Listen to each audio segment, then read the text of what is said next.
conseguimos ventiladores, pero aún así, la verdad es que el olor de la resina es muy fuerte. El olor de la resina con alcohol isopropílico no es que sea tan fuerte, pero sí se siente, se percibe. Entonces, el continuado de sensible es un ambiente ventilado. Entonces, esa habitación necesitaría o un aire acondicionado o un sistema de ventilación, como un extractor de aire en este caso. Y la resina requiere temperatura de almacenaje. Si es mucho calor en el ambiente, la resina no va a salir bien. Y podemos pensar que la impresora está apagada o descalibrada. La temperatura de la resina no está adecuadamente almacenada. Entonces son factores a considerar que se nos puede pasar por alto, le echamos la culpa al equipo, cuando en realidad el equipo no tiene nada que ver con el tema de la.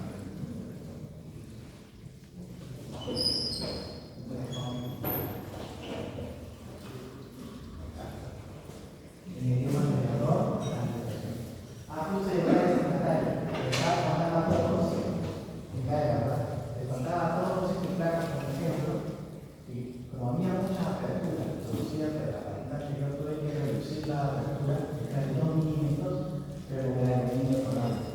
Eso va a significar que la placa se terminada en 15, a la hora que se llegue a boca, probablemente habría que hacer muchos ajustes cruzados, reduciéndola con el mismo programa.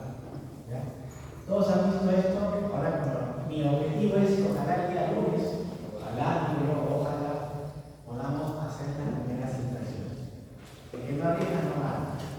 Pondremos 4 placas ahí o 5. Si salen bien, pues celebraremos la medida. Si salen mal, lloraremos con la alegría de que se ha gastado poco. En todo caso, es algo que se subió desde muy igual.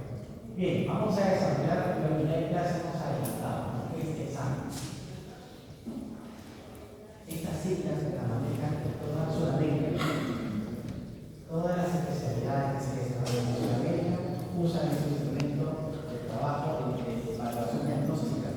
En Argentina, en Chile, en Colombia, en Brasil también lo utilizan. En Brasil tienen el instrumento que se llama examen de Fonseca. Porque Fonseca es brasileño. Pero Fonseca lamentablemente solamente hay publicaciones en Brasil, ¿no? Una y otra por fuera del país, porque hay un estudiante brasileño y ninguno para mejorar la vida.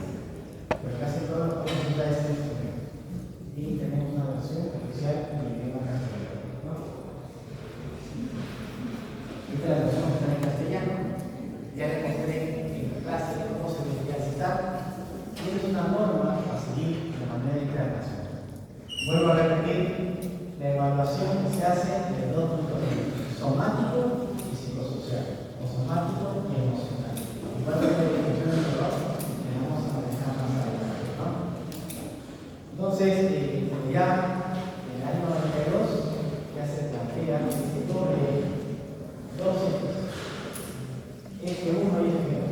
Es común ir a exposiciones, a conferencias, a y siempre escuchar eje 1, eje 2, eje 2, para aproximar los límites.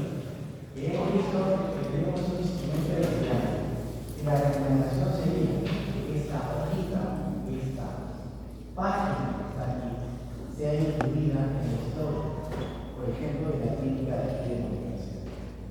Por eso permitiría la identificación de las pacientes, inclusive permitiría el levantamiento de data, permitiría la ejecución de trabajo de investigación, permitiría saber dónde estamos, cómo nos ubicamos en ese campo de formas moleculares aquí en la clínica de la vida, ¿no? Creo que es una cuestión de decisión solamente, y eso nos da una tremenda información. Lo que falta en nuestro país es información, no nos conocemos, ¿no?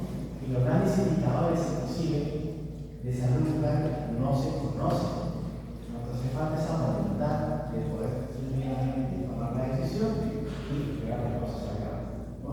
Hay grandes esfuerzos, pero siguen siendo esfuerzos personales. Realmente lo hablo de los personales. Estamos hablando de Lima. Si hablamos de lo que sucede en provincias, la cosa es un poco más difícil, ¿no?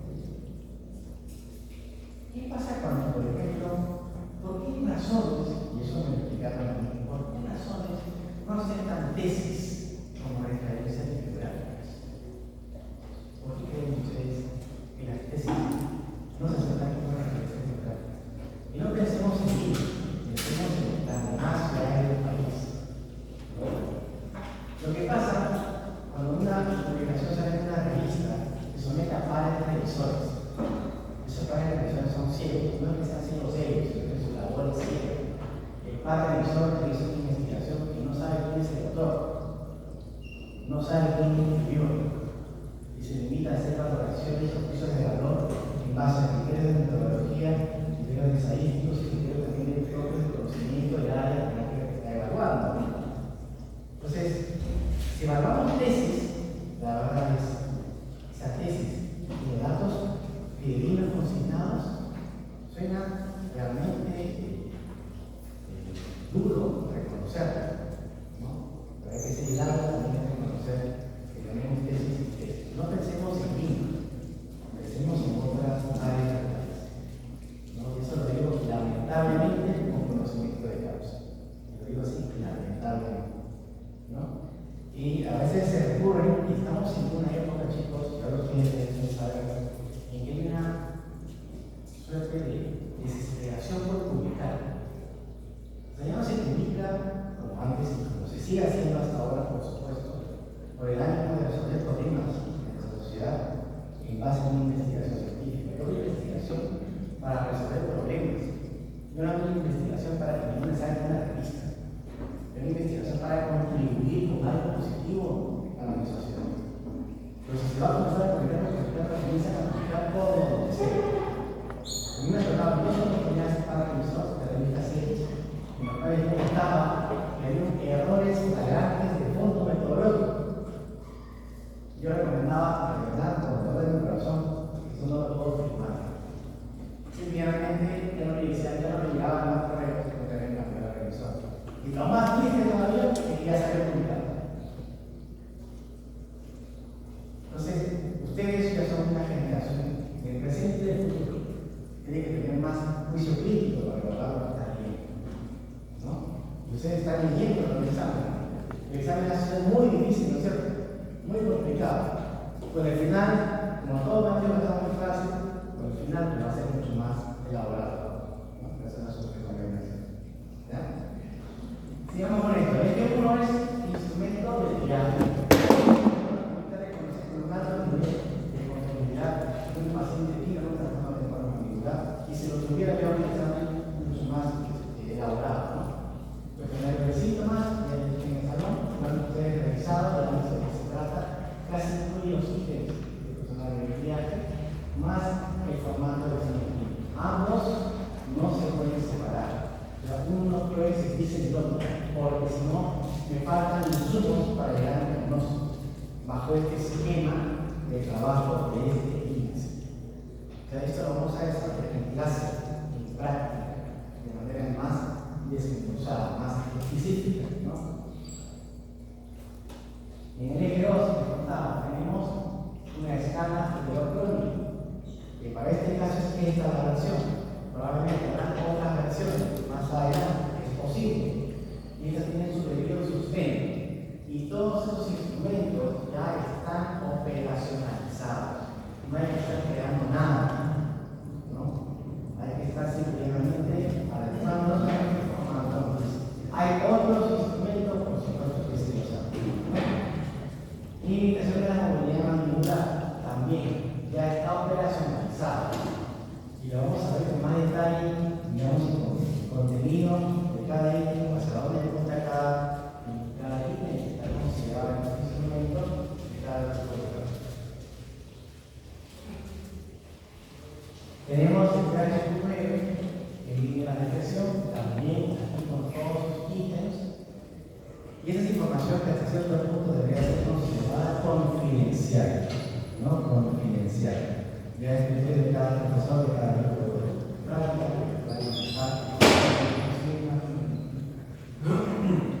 tenemos la somatización, tanto que es un método que permite hacer la valoración de estos instrumentos. Las investigaciones que ahora consolidan y registran y consignan los datos obtenidos de estos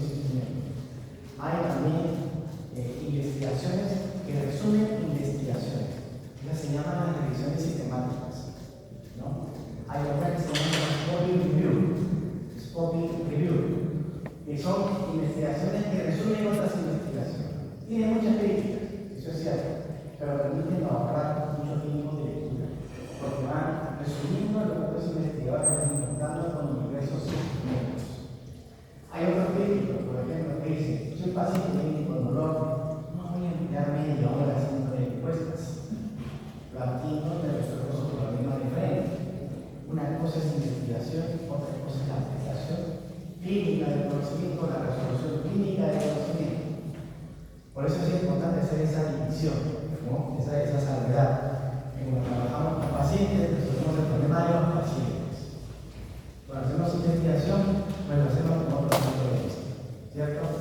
Lo que sí tenemos que poner de acuerdo es, de una vez por todas, establecer que es una conducta racional y protocolar de trabajo, sobre todo de la atención a los pacientes que tienen estos problemas. Yo recién ahora, igual entiendo que ahora tienen pacientes, por ejemplo, en clínica con este tipo de problemas. Pero debería ser un protocolo manejado por todos los profesores o por la mayoría de los profesores. No por un grupo reducido de profesores. Porque eso no genera un problema. Porque eso no genera una capacidad de acción real. Siguen siendo loables, tremendos, entonces loables, pero siguen siendo unitarios. Y mientras no dejen de ser unitarios, lamentablemente va a conseguirse esta consolidación de la cultura que hay, de forma muy especialidad en el país. Tengo pacientes que en la necesidad, igual, lo mismo que el centro de entendimiento. A cada rato, todos son instrumentos estandarizados con la validez que tenemos. Y este de aquí es que me gusta hablar más de lista de los usuarios. Tiene que ser que confieso que no sé por qué aquí instrumento de este instrumento está en realidad para explotarlo y explotarlo aquí en la universidad. En el primer año que pasa, no se hacen estas cosas, se pierde mucha información. Y solamente 2 páginas donde dan todos los pacientes, tenemos una gran cantidad de información para hacer investigación. Si ustedes se decidan desde ahora, no saben cuánto tiempo se ahorraría para hacer una investigación a futuro. Porque la investigación debe ser una conducta diaria. No están pensando qué voy a hacer si tengo ya la línea de investigación trazada desde ahora. ¿No? Bueno, son ideas que les comento porque en mi afán, digamos que remediable, en mi afán de no incontrolable de los que se involucren en este mundo y que se motiven a hacer investigación. Porque la universidad es eso, es también hacer investigación. En mi laboratorio también tenemos el programa de valor para aplicar. Pintar y ese va a ser como eje clínico, tenemos el cuestionario de viaje, tenemos el examen clínico y el cuestionario de síntomas, ¿no? Este es el instrumento de viaje, creo que el grupo lo haya leído, ¿no?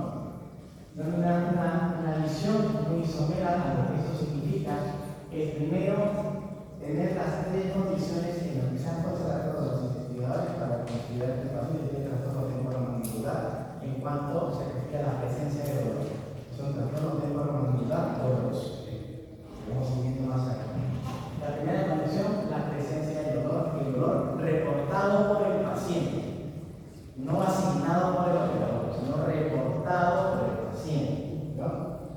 Ese dolor reportado por el paciente, esta que yo acabo de decir es muy importante, parece insignificante, pero es muy importante, porque hay una tendencia en arte a asignarle una condición de dolor al paciente cuando uno la tiene. Es por decirle, te va a doler. Tienes esto, te va a doler. Tienes esto, se te va a perforar el oído. Tienes esto, te va a hacer un ruido articular. Y esa historia natural no hay evidencia para sustentar eso. Hay otro tipo de evidencia que no son más controversiales. Entonces tengo aquí la presencia del dolor, lo primero.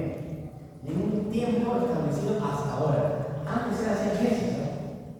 Después fue 3 meses, ahora está en 30 días. Y les comentaba en el laboratorio de niños y adolescentes, 15 días. ¿No? La segunda condición es, que está aquí incluida, ¿no? Está dentro de esto, que es la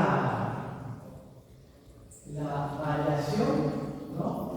La variación que puede haber aquí en ese dolor está presente. Si es que el paciente paciente realiza alguna de las funciones que ese sistema matemático normalmente. Si las actividades que hace el paciente mejoran o empeoran el dolor según la condición. Exactamente igual que para la cefalea, como ustedes han visto en este impreso de 70 páginas, ¿no? Que todos alegremente lo han sacado. La delegada me comentaba que todos están imprimiendo las copias con alegría. Eso no son 70 páginas, no importa. Todos nosotros 15 semanas, 3 juegos. No, solo saquen uno. Un juego por cada. ¿Ya? Entonces, y tenemos más preguntas relacionadas con algunos hábitos. La lista de hábitos también es importante, ¿no? E inclusive, hay un ítem que incluye una concepción moderna de lo que es bruxismo. Y cuando salimos la clase de bruxismo, vamos a tratar de consolidar lo que hasta ahora se va encontrando en evidencia y que va cambiando drásticamente lo que hemos pensado pasar con los años. Y vamos a traer, espero que les algunas fotos. Encontré un libro de la biblioteca con el cual nos formamos en aquella época, con el concepto del bruxismo, con el cual nos hemos nosotros formado. Y esas cosas han cambiado. Esos 35 años que estábamos en pasado, ¿no? Este es el artículo de Yoli González, que es el mundo, ¿no? Sustentando el cuestionario de triaje, ¿no? Que una versión corta es cuando tiene un score de 2 puntos, y una versión larga cuando tiene un score de 3 puntos. Hoy se recomienda para todas las querelles, por todos los presentes que hay hasta el momento, usar la versión completa del instrumento de triaje, ¿no? Y esa es la versión 3, como yo dice, ¿no? Ella misma también lo reconoció desde esa época, porque ha tardado casi 10 o 15 años que la investigación comienza a todos que no son de acuerdo, que mejor se usa la versión larga. Y la sensibilidad, aquí está la palabra de validez, sensibilidad con el 99% y especificidad en el 97%. Esta es la que está ahorita, que sustenta su instrumento. Muchos autores no han querido minimizar, han aparecido en Europa y en Estados Unidos otros cuestionarios que traen de 3 preguntas, de 4 preguntas, mucho más simples y sencillos, pero hasta ahora el más difundido existe. El más difundido. Ustedes saben que cada escuela va a definir estos autores, ¿no? Y este es un esfuerzo que ya se presentó en la primera clase que seguimos usando en 2.500 estudiantes. Es imposible hacer todo eso empírico en esta cantidad. Es imposible. Tal vez en los que sean positivos podrían ser, son el 16% aproximadamente. Entonces, la vecina que considera y que están incluidos aquí, están incluidos los sitios de la realidad. Dolor, la misma, un poco, la presencia del dolor, el tiempo del dolor y la modificación del dolor con las funciones. El mismo concepto hemos venido explicando desde el inicio de la clase. Falta uno más, el tercero sería la provocación del dolor. ¿Cómo provoca el dolor? Con la palpación. La palpación se hace de manera indiscriminada, con una presión indiscriminada. ¿No? ¿Sí o no? No. Usamos una presión analizada, ¿verdad? La practicamos. Esa presión tiene que ser estandarizada. Porque imagínense hace 30 años. Señor, ¿le duele? No. ¿Seguro? No. ¿Estás seguro? Sí. Como que necesito positivos en mi tesis, che. Positivo. ¿no? O sea, porque están haciendo el esfuerzo, ¿no es cierto? Y me viene a hacer fuerza por 5 segundos con toda la fuerza, porque que si me duele, total que se detenga. Como para mostrar la capacidad, ¿se acuerdan? Cuando era capacidad en casa, antes se decía que no se tenía que ver a las cuerdas. Así que hacían gimnasio con la parte de acá, hasta que esté química la zona de la piel acá. El pobre paciente estaba que le terminaba el dolor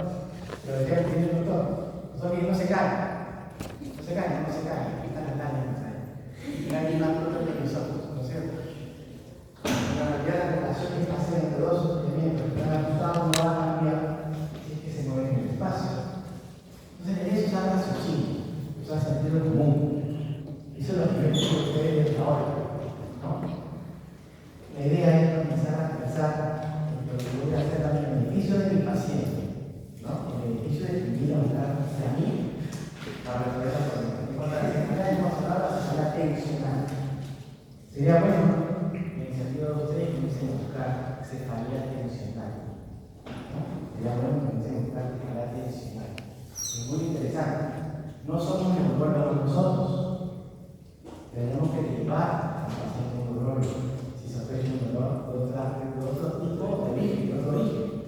Entonces, igual, en la cefalea tensional, ¿qué pregunto? Presencia de dolor, el tiempo y si el dolor de cabeza está siendo modificado por alguna actividad extrema. Es el mismo principio, el mismo concepto dentro de la biología. Pero esto fue bastante analizado y muy discutido, sobre todo en el grupo de trabajo para hacer una traducción. ¿No? O sea, lo juntamos y se nos explica el porqué de cosas cada ítem está considerado en estas listas de instrumentos diagnósticos. ¿No? Yo recuerdo mucho al doctor chileno que viene como 2 meses, el doctor Fernando Llazo, ¿no?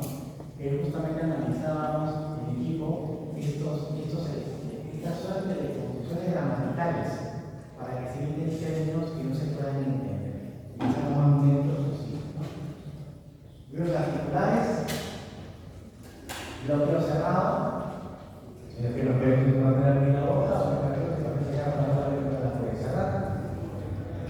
Esto, no sé si habrán sabido en clínica, a mí me ha trabajado un curso en clínica, no le he piensa más, no sé si levanto la experiencia de eso, no sé si lo que habrá tenido, la experiencia aquí, seguramente sí.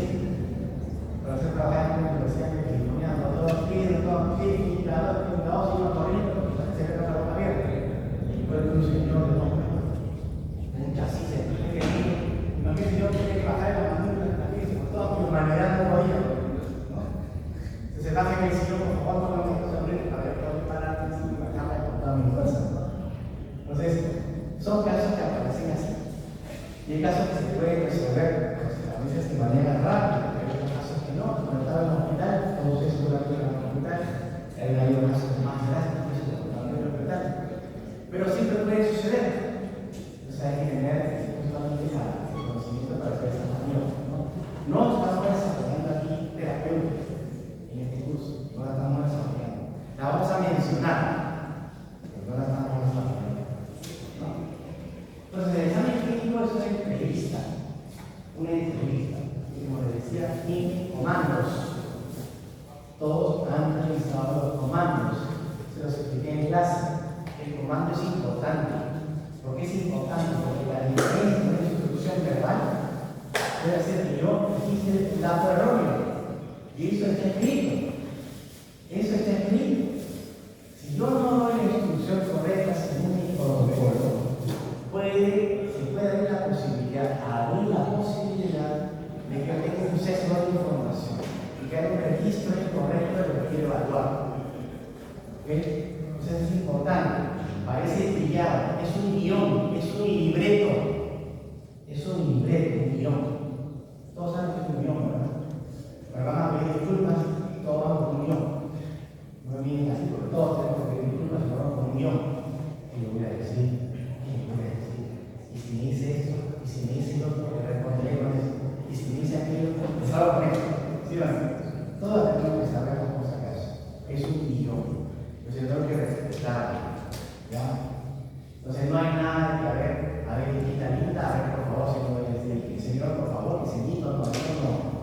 Es un idioma neutro, totalmente ya normalizado, para emplearlo como un instrumento. Y repito, hasta ahora es así. Hasta ahora es así. Lo que sí, eso también lo voy a comentar, es que en niños, por ejemplo, está soltando el libreto. El libreto se suelta. Contarle que el niño entienda lo que se le quiere decir. ¿No? Pero hasta ahora se desarrolla esa perspectiva. Ya este dibujito, pero que no es ajeno, ya comenzamos a ver el examen 1A, el examen 1B, E2, E3, E4. Y vamos leyendo las instrucciones. Cuando no estamos familiarizados con esto puede ser chino mandarín. ¿Qué es esto? ¿Qué estamos haciendo acá? Y justamente el esfuerzo que se tiene que hacer es estandarizar. Lo que nos falta desde tiempo es escuela. Lo que vamos aquí en el laboratorio se debería hacer en clínica. No debería haber un divorcio, lo que se enseña en laboratorio y lo que se enseña en clínica. Por eso no contribuye nada, eso genera confusión. ¿No? Confusión. Entonces, cada ítem tiene una forma determinada. Todo lo que es positivo se pinta de rojo. La circunferencia se pinta de rojo. ¿Ya? Y lo que no es encontrado se puede pintar con el lápiz y encerrarlo con el color del grafito para que no se confunda y se pueda expresar. Cuando tenemos lleno esto y tenemos rojos, dibujitos por aquí y por allá, pues comenzamos a hacer ya la interpretación. La interpretación diagnóstica es otra cosa. Por razones de tiempo, porque si no nos pasaremos 2 o 3 clases en esto, la interpretación diagnóstica se va a hacer en cada grupo de práctica. ¿Okay? Cada grupo de práctica. Hay muchos temas que dije mañana, muchos temas que no se están desarrollando en el curso, porque nos hemos dedicado a la mitad de la primera mitad del curso a hacer imágenes en la postal. Y díganme, ¿fue o no necesario? ¿Aprendieron o no aprendieron a hacer manejar la calculadora? ¿Ah? ¿Y el examen parcial de práctica no les sirvió acaso? Todos la mayoría han sido evaluados, ¿no? Y eso les va a servir para toda la vida. Yo lamentablemente, le digo públicamente, digo cuántos tópicos he dejado de tocar en el curso como este tan importante. El gasto dentario, por ejemplo. Yo no sé si tocar el gasto dentario como clase de aquí a la se lo digo, no lo sé. Y el gasto dentario es un tema súper importante. Súper importante. Yo le decía a profesores de química que busquen a alumnos de pregrado que quieren hacer tesis sobre el gasto. Porque hay tesis, hay instrumentos de desgaste moderno. No tenemos referencia de desgaste más que bien modelado severo, bien modelado severo, bien modelado severo. Y eso ha cambiado bastante, bastante. Entonces ese es el libreto que ustedes tienen que leer, que ya les resulta familiar a la mayoría de ustedes, porque ya han comenzado a interactuar con él. En el examen práctico, en el examen final de práctica, se les va a tomar el desempeño de este examen. ¿Okay? Pueden leer, sí, no tienen que memorizarse, pero tienen que hacerlo como si fuese un paciente. Es más, imagínense que aquí traemos a una persona, como estaba con el doctor Ayo, una persona que tengo y yo te diga, o sea, el paciente dice, no, yo tengo que decir que me duele aquí, me suena aquí, me suena acá. Y usted tiene que hacer el examen de ese paciente aquí. ¿Se imagina cómo sería? Sería algo distinto, ¿verdad? Como si fuese un paciente real. Dolor familiar, ese es el concepto cada vez más trascendente que ha habido hasta el momento. Todo disfruta del dolor familiar. Es un tema de discusión, pero en todas partes, ¿sabes?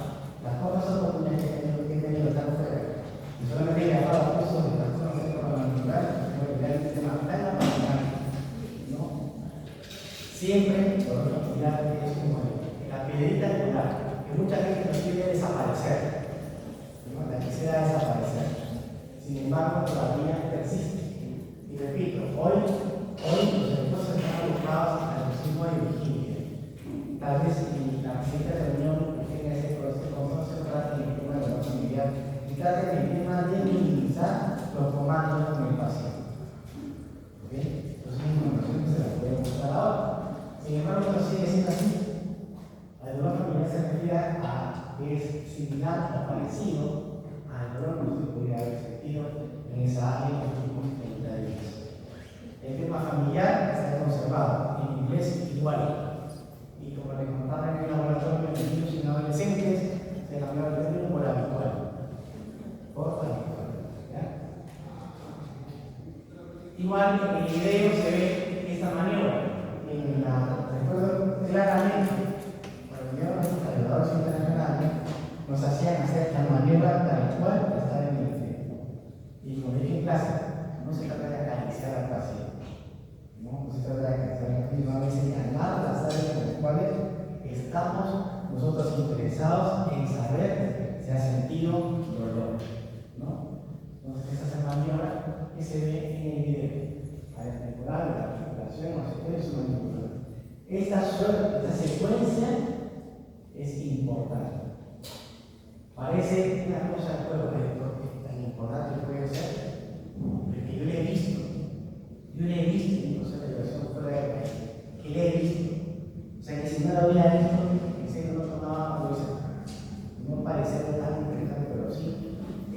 más de protocolo.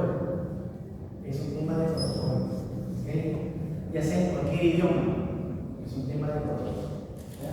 Entonces, si yo quiero hacer STMD, hasta ahora tengo que hacerlo de esta manera. De esta manera. ¿Ya?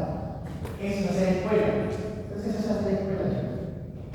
Si tenemos un solo idioma aquí, para adelante, la cosa se simplifica.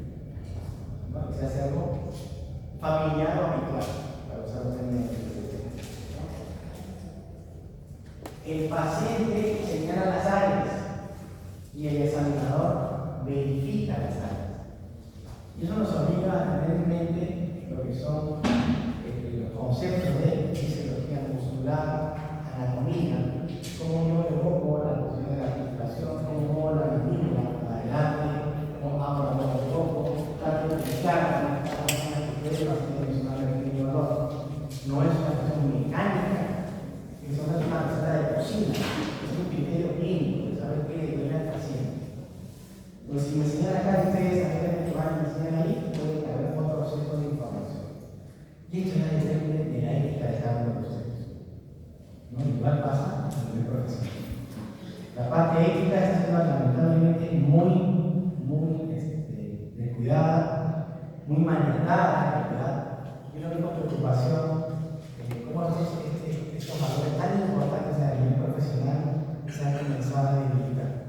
Yo creo que ustedes aquí tienen que trabajar desde ahora con volver a poner estos valores éticos bien desarrollados a nivel profesional. Entonces, el profesional confirma lo que el paciente señala. Y repito, el paciente reporta. El examinador no le asigna una categoría de valor. Esto a veces me sonrío porque parece obvio, pero esto se ve acá.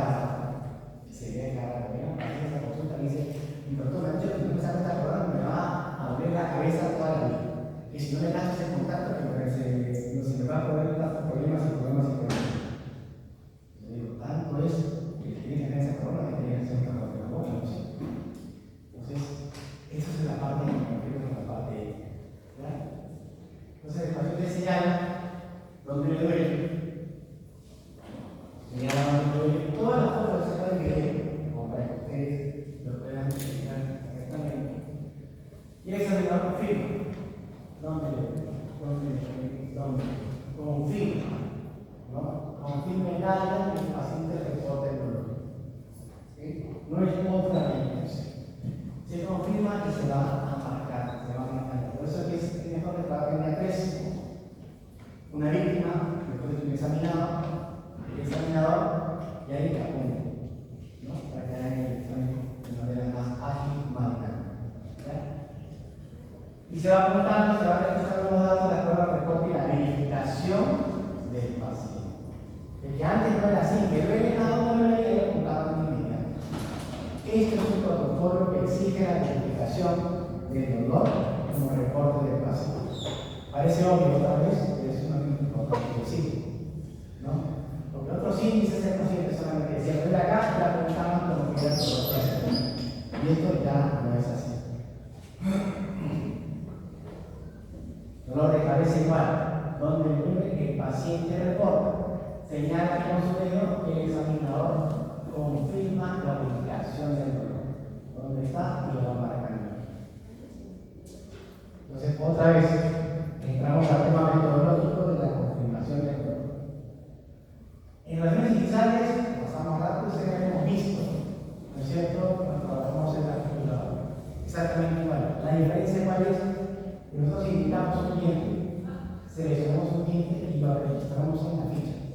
Y esto porque es así, porque este paciente puede ser evaluado por otra persona. Y esa otra persona que lo va a evaluar tiene que saber los después de la medición. Si no sabe lo que es la medición, pues va a tener un registro distinto. Eso es lo que tenemos que tratar de evitar. Los fines de calibración tienen que tratarse de minimizar estos errores que pueden generar confusiones o pueden generar informaciones incorrectas. Entonces, la idea es estandarizar. Se elige el diente, se marca con un lápiz, no vamos a hacer con un ingrediente tampoco, con un lápiz,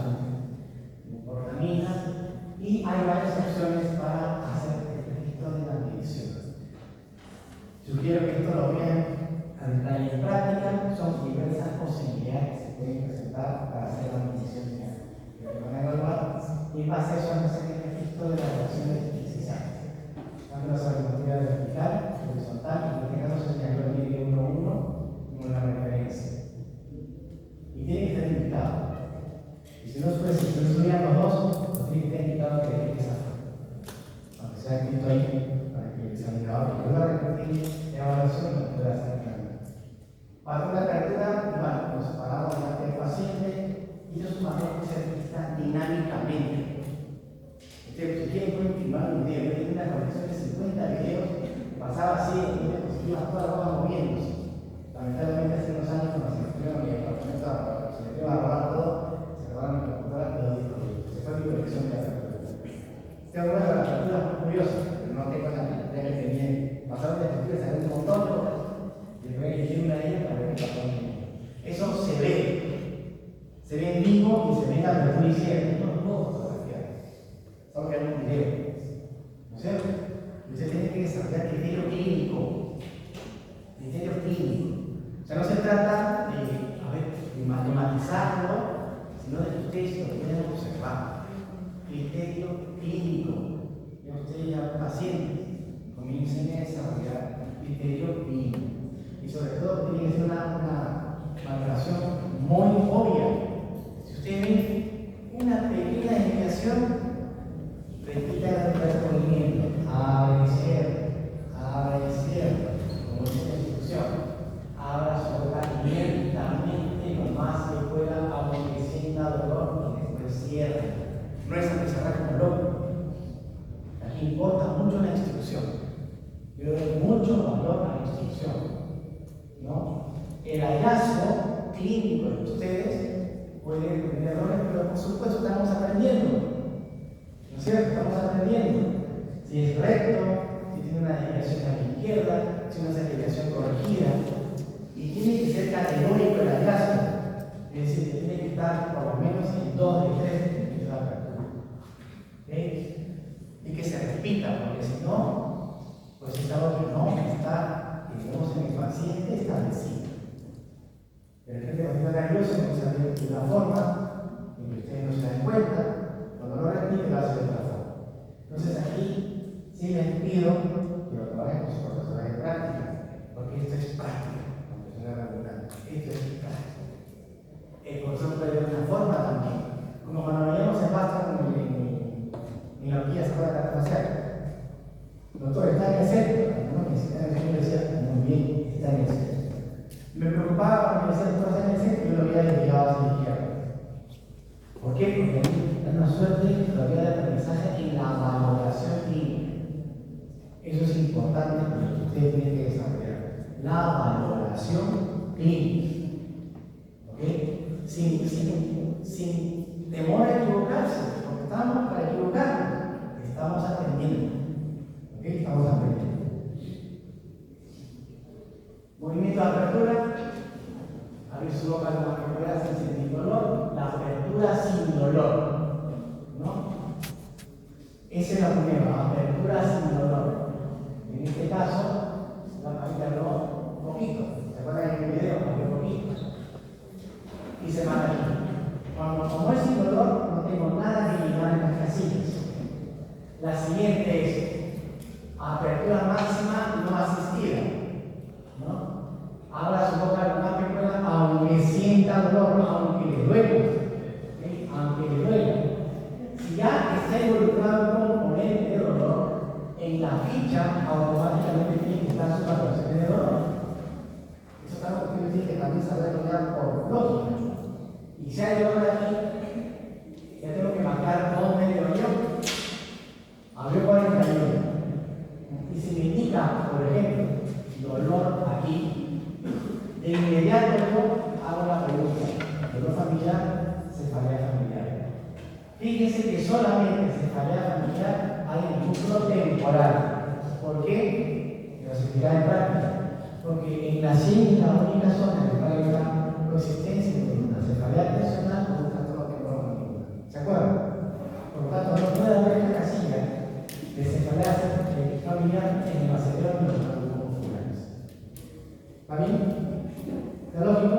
Solamente puede haber en temporal.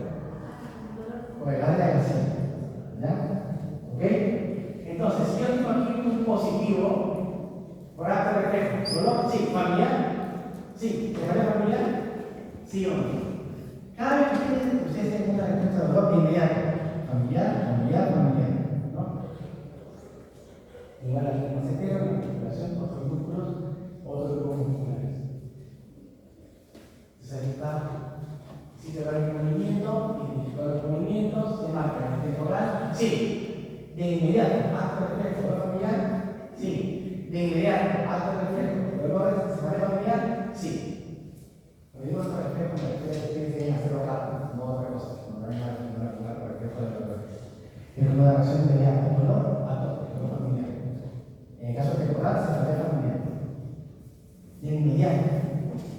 Porque esa es la norma, esa es la recomendación para que se acostumbre, ¿no? Así como yo fui instruido, igual muchas veces ustedes. Porque todos siempre somos alumnos, nunca dejamos de ser alumnos, o estudiantes, porque depende de la gracia, ¿no? Igual, en la articulación, dolor familiar, de inmediato, ¿no? En el macetero, positivo dolor familiar, de inmediato. En otro lado igual, si hubiese el dolor positivo, familiar, se carga familiar, sobre el temporal, en la articulación igual, inmediato familiar, en el macetero, inmediato familiar. ¿Okay? ¿Cómo se pasa el tiempo? A mí me parece increíble, me parece, pueden tener alguna apreciación tal vez distinta a la mía, pero a mí me parece realmente apasionante y lo hago con mucho gusto que no se expresa con ustedes. Porque siempre me han dado y eso también se lo agradezco ayer, toda la vida conversamos de qué coraje me da, qué coraje me da, por lo menos una calidad que nos enseñan en pecado, y ese coraje no se conoce. Y eso es el gran traer este esfuerzo, que hace tiempo que me enseñan a pecado. Y venimos luchando hace años, y eso no es sentido. Y eso, 20 años luchando, ¿no? Cierto, toda una vida. Y seguiremos luchando, ¿no? Seguiremos luchando hasta que de repente empiezo, seguiremos luchando Hasta la victoria final, que se desarrollaron en el Perú, la 17. Porque son 16 nada más de a nivel nacional. La 17 debe tener trastornos mandibularres y dolor orofacial. Así es, ojalá. ¿Y por qué no?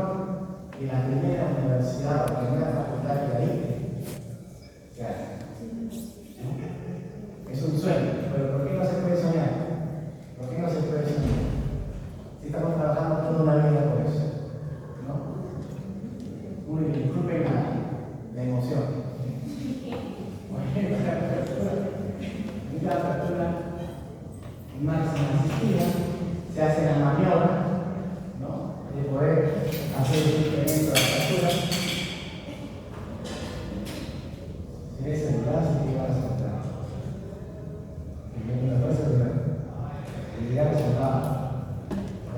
Es más de ese papá. Ya, entonces hacemos la apertura con los dedos. Pero aquí la recomendación es que el paciente primero tiene que abrir en la posición anterior, o sea, en los 41, para que no estén ahí dándole el mando y después viniendo. O sea, hay que tener también un poquito de delicadeza con el paciente, ¿no? Entonces, que abra la 41 con la regla y a partir de ahí que sí, yo ya abro con los dedos. Y se abre suavemente, pero no cuesta mal, suavemente, el paciente puede hacer, ¿no? De hecho, el paciente puede sentir dolor, y de hecho lo siente. Recuerden que esto se hace en paciente con dolor, pues vamos a educarle el dolor, vamos a provocarle, ¿no? La asistida para registrar si está sintiendo dolor, y aquí el paciente está con la mano levantada y ya no aguanta, para, y se moviliza, ¿no? Entonces, enseñar si siente dolor, el mismo sistema de trabajo, y se va marcando de manera inmediata lo que el paciente puede hacer. Movimientos laterales, igual, aunque sienta dolor, paran ligeramente la boca, estamos viendo movilidad mandibular, no estamos viendo contacto dental, estamos viendo movimiento mandibular, porque eso es lo que se trata de ver en el sistema, movimiento mandibular, a la derecha, si tuvo dolor o no, bajo el mismo esquema, no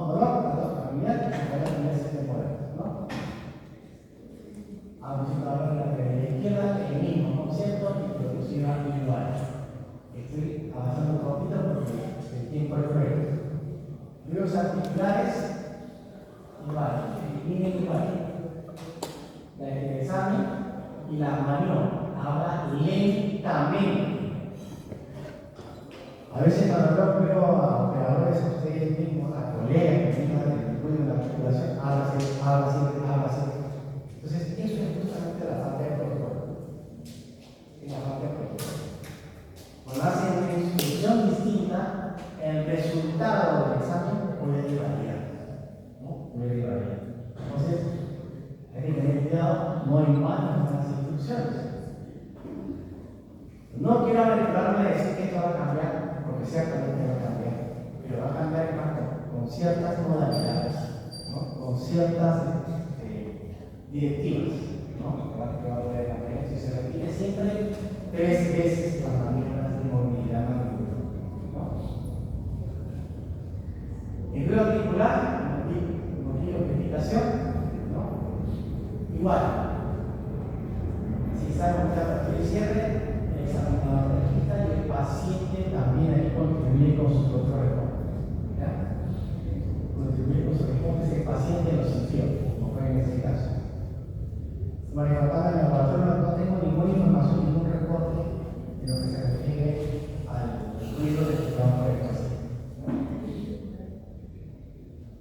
Los articulares a la derecha, a la izquierda, adelante, en todos los movimientos, una por una. Algunos colegas decían, no, lo hago bilateralmente. Podría ser, pero la mente va a una. Como siempre digo, la mente va a una. Y usamos el reflejo de los dedos.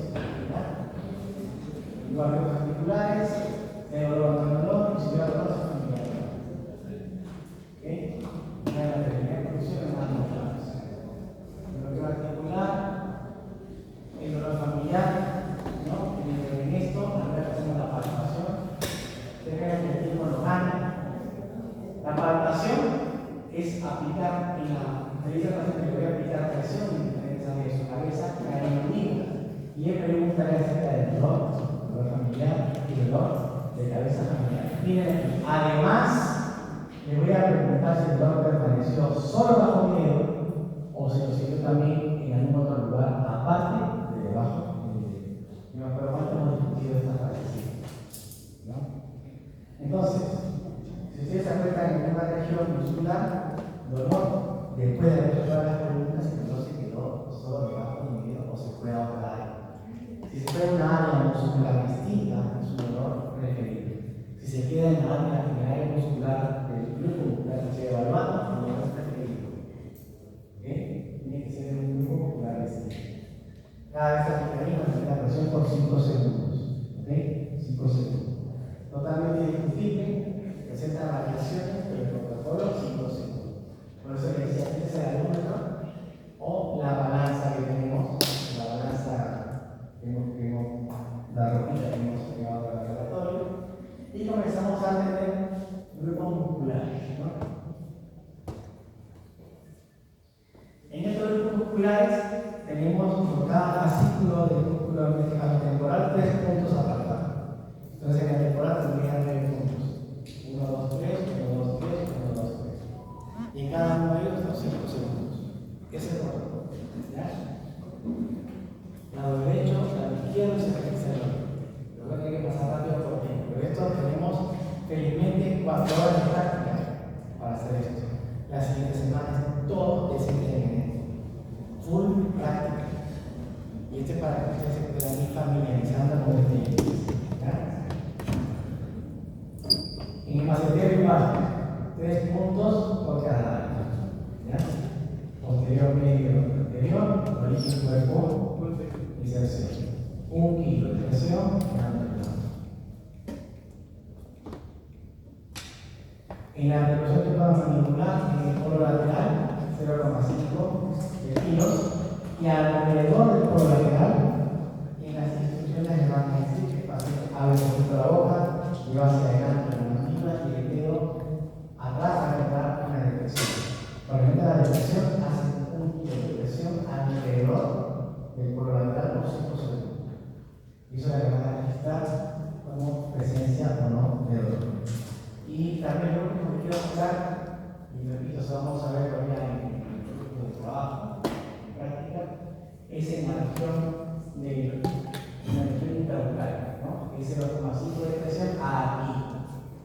Esta parte de aquí sí tienen que hacerla con el profesor. O sea, el profesor tiene que primero hacer en ustedes la palpación. ¿No? Es condición sine qua non esta manera. No la hagan ustedes de frente, yo me mando a hacerla, no. Que el profesor la haga ustedes primero y ustedes perciban lo que hace el profesor y aquí ustedes deciden la zona de combate. Con 0,5 también el kilo de presión en la zona de las molares posteriores, ¿no? En la zona molar, la posición de la zona molar, ahí, cada velocidad. Después hay que tirar el dedo. Por eso la mandíbula tiene que ir hacia el lado donde va a estar el dedo. ¿Para qué el dedo? No, el dedo no va a entrar. Y luego mando una parte de cortadura. ¿De cortadura? Muy bien, ahora sí la dije. Se van a tapar ahí el tendón del temporal. Esto obviamente ya viene con un conocimiento previo de la anatomía. Ustedes deben traerlo, ¿ya? Del siglo anterior. O del curso de anatomía. O del curso de fisiología. Y si no, pues tienen los libros que tienen en el campo. ¿Ya? Ahí los hemos puesto para que ustedes lo puedan revisar. El detalle de estos chicos, por eso les quería presentar un poco. Me hubiera gustado de ponerme más en esta parte, porque el tiempo del cuerpo tiene que ver con sus profesores de práctica. Y traten de sacarle provecho al máximo con la experiencia que tienen sus profesores. La idea es que ustedes se familiaricen con este examen. Y recuerden que el examen final de práctica del curso, aparte de entregar la placa ya quizá colocada en boca de su compañero, es efectuar este procedimiento de examen delante del curso. Íntegramente. ¿Ok? Muy bien. La próxima vez se va a tratar el doctor Jackson, ¿no? Y con eso terminamos.